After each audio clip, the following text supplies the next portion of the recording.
Hi, in this tutorial I'm going to show you how to group data in WPS Spreadsheet. For example, if you want to group the columns, you need to go to Data tab, and after that you need to select which data you want to group. So for example, I select this data, I select both columns, and after that I click Group option.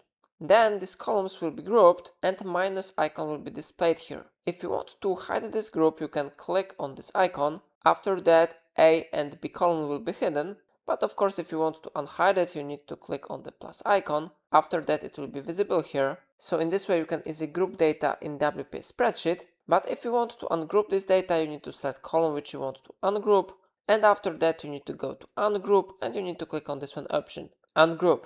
Alternatively, you can try to use shortcut from your keyboard Shift Alt Left to do it, so I click on this one option, and I recommend you to click again on the B column and go to ungroup and click ungroup again.